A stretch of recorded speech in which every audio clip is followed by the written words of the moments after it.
가정 예배 드리는 곳마다 하나님께서 은혜 주시고 응답하실 것을 확신합니다. 가정 예배는 축복의 통로입니다. 신앙 고백 드립니다. 나는 전능하신 아버지 하나님, 천지의 창조주를 믿습니다. 나는 그의 유일하신 아들, 우리 주 예수 그리스도를 믿습니다. 그는 성령으로 잉태되어 동정녀 마리아에게서 나시고 본디오 빌라도에게 고난을 받아 십자가에 못 박혀 죽으시고 장사된 지 사흘 만에 죽은 자 가운데서 다시 살아나셨으며 하늘에 오르시어 전능하신 아버지 하나님 우편에 앉아 계시다가 거기로부터 살아있는 자와 죽은 자를 심판하러 오십니다. 나는 성령을 믿으며 거룩한 공교회와 성도의 교제와 죄를 용서받는 것과 몸의 부활과 영생을 믿습니다. 아멘. 말씀은 마태복음 12장 43절부터 45절 말씀 묵상합니다. 기도합니다. 영광과 감사와 찬송이 우리 하나님께 있습니다. 온 마음으로 하나님을 사랑하며 예배합니다. 주의 보혈을 의지하오니 우리의 모든 죄와 허물을 사하시옵소서. 가정마다 하나님을 예배할 때 위로와 은혜가 풍성하게 임하고 하나님의 응답으로 인하여 감사가 넘치는 귀한 예배가 되기를 원합니다. 주의 백성들의 삶 가운데, 사역 가운데, 기도하는 모든 소원들 가운데, 저들의 자손들 가운데 하나님의 인도하심을 사모합니다. 오늘도 말씀 가운데 함께 하실 하나님을 사모하는 중에 기다립니다. 종을 낮추시고 겸손하게 하시고 오직 말씀의 도구만 되게 하옵소서. 이 말씀이 우리의 영혼 깊은 곳에 양식이 되기를 사모합니다. 예수님의 이름으로 기도합니다. 아멘. 43절 봅니다.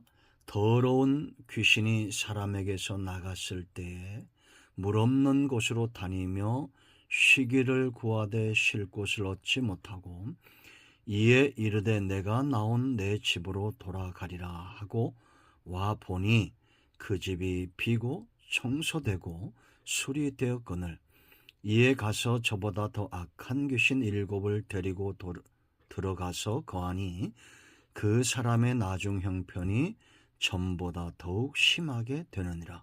이 악한 세대가 또한 이렇게 되리라. 아멘. 오늘 이 말씀은 우리에게 응답이 됩니다. 굉장히 중요한 말씀을 우리가 지금 읽었습니다. 여러분, 우리가 좋은 일을 행하는 것만큼 중요한 것은 좋지 못한 일들을 하지 않는 것이고 우리의 몸을 위해서 운동하고 좋은 것을 먹는 것만큼 또한 나쁜 음식을 몸을 해치는 그런 행동들을 하지 않는 것이 또한 중요하지 않습니까? 우리가 예수님의 입에서 나오는 말씀들 가운데 축복의 말씀들이 있습니다. 치유와 회복의 말씀들이 있습니다. 그러한 말씀들을 들을 때 우리가 아멘하고 순종하는 것 참 귀합니다. 그런데 우리가 그것만큼이나 더 우리가 사모함으로 귀를 기울이고 순종해야 될 것은 바로 경고의 음성입니다. 오늘 이 말씀이 왜 귀합니까? 예수님의 경고입니다. 여러분 45절 보세요. 이 악한 세대가 또한 이렇게 되리라. 어떻게 된다는 겁니까? 그 형편이 이전보다 더 심하게 나빠진다는 얘기예요. 얼마나 무섭습니까? 여러분 더러운 귀신이 한 사람에게 나갔어요. 나갔는데 그 나가서 이제 물 없는 곳으로 또 쉴 곳을 찾아 다녔지만 얻지 못하고 다시 그 집으로 돌아오니 그 집이 비고 청소되고 수리되었다는 겁니다. 그래서 이제 더 악한 귀신 7은 완전수입니다. 완전히 사단이 제압하기 위해서 이 사람에게 왔기 때문에 그 형편이 더욱 심하게 나빠졌다는 겁니다. 하나님이 살아계시듯 사단의 역사도 있습니다. 사람들은 사탄이 어디 있느냐, 귀신이 어디 있느냐, 하나님이 어디 있느냐 말하는데 알 수 있어요. 열매로 아는 겁니다. 여러분, 성령의 역사는 한없이 선한 것이고 우리를 주림과 갈증에 허덕이지 않게 합니다. 우리의 처음보다 나중에 더 창대해지게 합니다. 형편이 더 나빠지게 하지 않습니다. 악한 영의 역사는 악한 것입니다. 열매로 알아요.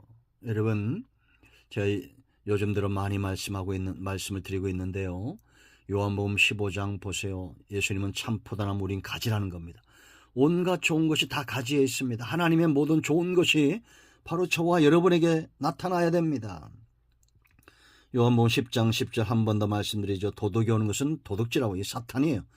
도둑질합니다. 죽입니다. 멸망시킵니다. 그러나 예수님이 오신 것은 양으로 생명을 얻게 하고 더 풍성히 얻게 합니다. 사단은 멸망의 길로 이끌어가지만 성령의 역사는 반대입니다. 양으로 생명을 얻게 하고 더 풍성히 얻게 합니다. 자, 오늘 43절 보세요. 이 사탄이 어떤 존재냐고요? 43절, 더러운 귀신이라고 했습니다. 예수님이 제자들을 파송하시면서도 10장 1절에 더러운 귀신을 쫓아내는 권세를 주셨다. 더러운 겁니다. 그럼 처음에 이 사람에게 붙어있던 이 더러운 귀신을 성경학자들은 이들이 바벨론 포로에서 70년 만에 돌아오죠. 돌아올 때 우상숭배, 그 땅에서, 바벨론 땅에서 우상숭배에 빠져있던 그 온갖 더러운 잡심들이 그들에게 영향력을 끼치고 돌아옵니다. 이건 예수님 믿기 전 상태. 우리나라에도 여러분 우상이 얼마나 많습니까? 이단들이 얼마나 많습니까? 그들이 하는 짓은 다 더러운 것입니다. 사탄이 더러운 존재예요. 여러분, 가끔 TV에 나오지 않습니까? 우상숭배에 빠진 나라들이라 그 나라를 보세요. 일일이 다 거론하지 않아도 그들이 우상을 섬길 때 얼마나 지저분한 방법으로 섬깁니까? 성도는 신사적으로 믿습니다. 규모가 있습니다. 영적인 아름다움이 있어요. 그런데 이런 우상숭배에 빠지게 했던 사탄이 어떻게 떠나갑니까? 이 사람이 나갔다고 그랬죠. 바로 하나님이 세우신 영적인 사람들, 학사, 에스라나 느헤미야나, 하나님이 이런 사람들을 보내서 영적 각성운동이 일어납니다. 빛이 비치니 어둠이 물러갑니다. 더러운 것이 떠나갑니다. 이게 바로 청소된 상태예요. 수리된 상태입니다. 우리가 예수님을 믿고 이제 이스라엘 백성들이 광야 430년 동안 노예에서 더러운 바로와 우상숭배에 있던 자들이 광야에서 치유를 받죠. 수리됩니다. 여호와 라파를 경험합니다. 치유를 경험하죠. 그럼 그 다음에 어떻게 됩니까? 수리되고 청도되었으면 성령으로 충만케 해야 됩니다. 진리의 말씀, 은혜의 말씀으로 우리의 심령을 채우려고 노력을 해야 됩니다. 자, 세 번째 보세요. 거처를 필요로 합니다. 이 귀신이 돌아왔어요. 돌아와서 보니 집이 비어 있어요. 청소되고 수리가 되었다. 이거는 아주 거하기에 좋은 상태가 되었다는 겁니다. 우리가 예수님 믿고 성령 충만함과 진리의 말씀으로 채우지 않는 비어있는 집, 가란 상태로 있으면 꼭 사탄이 들어오는데 7 귀신을 데리고 왔다는 겁니다. 7은 완전수라고 그랬죠. 완전히 귀신에 노예된 상태예요. 그럼 이게 역사적으로 이 악한 세대, 이렇게 처음보다 나중에 더 악해진 이 상태는 바로 어떤 것이냐? 여러분, 이렇게 이스라엘 백성들이 역사적으로 보면 에스라나 느헤미야 같은 사람들에서 영적 강성을 이루고 그 다음에 등장한 게 뭐냐? 바로 외식과 형식적인 율법주의예요. 지금 예수님을 12장에서도 끊임없이 안식일 논쟁으로 예수님이 가는 곳마다 예수님의 사역을 회방하고 박해했던 자들이 누굽니까? 당시의 종교 지도자들이에요. 성령의 나타남과 능력에 대해서는 무지하고 그들이 스스로 만든 율법주의에 빠져서 예수님도 몰라볼 만큼 영적으로 완전히 사탄에게 노예가 되어져 버린 그런 상태가 되었다는 겁니다. 이건 역사 이래 똑같습니다. 그러므로 여러분, 우리는 율법주의가 아닌 하나님 중심, 성령 충만함, 말씀, 복음 주의로 살아가야 됩니다. 성경의 모든 것들이 우리 삶 가운데 이루어지고 있는 것을 보아야 돼요. 자, 이제 여러분 말씀을 결론을 맺습니다. 핵심은 이거예요. 우리는 이미 청소되고 수리된 인생입니다. 그럼 비워두면 안 된다는 겁니다. 과거에 어떤 분들이 첫사랑을 경험합니다. 어린 시절이든지 청년 때든지 예수를 믿습니다. 그리고는 주님을 멀리 떠나갑니다. 비어있는 상태죠. 비워두면 안 돼요. 성령 충만함과 은혜와 날마다 큐티하는 인생, 하나님을 가까이 하는 인생 되어야 됩니다. 신앙이 외식화되고 형식화되고 하면 율법주의 사단의 노예가 돼요. 이전보다 더 심각한 상태가 되는데, 그럼 그 심각한 상태는 어떤 상태냐? 기갈의 상태예요. 43절에 대로 물 없는 곳으로 다니는 것이 사탄이죠. 쉴 수 없습니다. 불안합니다. 밤에 평안한 잠을 잘 수가 없어요. 늘 염려와 근심과 기갈과 주림의 상태, 만족이 없는 상태에 빠지게 된다는 겁니다. 돈으로 해결 안 됩니다. 건강으로 해결 안 됩니다. 많이 배운다고 해결 안 됩니다. 역사가 다 증가하고 있습니다. 우리 주변에 이런 일들 숱하게 보고 있어요. 어떤 방법으로도 해결 안 돼요. 여러분, 요한복음 4장에서 6번째 남편을 6번이나 바꿨지만 안 되는 겁니다. 영적 기갈이 해결되지 않아요. 주님의 처방이 뭡니까? 니고데모가 성경학자입니다. 율법 박사입니다. 그런데도 그 영적 기갈이 해결되지 않습니다. 어찌해야 됩니까?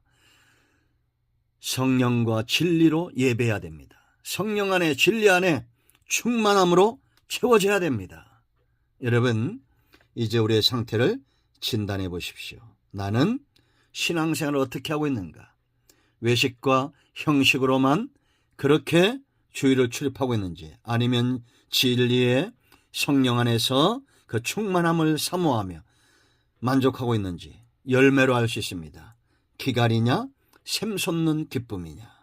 여러분의 가정이 기갈이 아닌, 주림이 아닌, 갈증이 아닌 참된 만족과 감사가 넘치는 은혜로운 가정, 복된 가정, 요하를 경험해 그 도에 행하는 아름다운 가정 되기를 축원드립니다. 아멘. 자, 이제 합심해서 기도하시고요. 만물이 기도하시고 주님 가르친 기도로 예배를 마치시면 되겠습니다. 오늘도 응답이 저와 여러분의 가정과 삶 가운데, 자손 가운데 임하였습니다. 아멘. 할렐루야.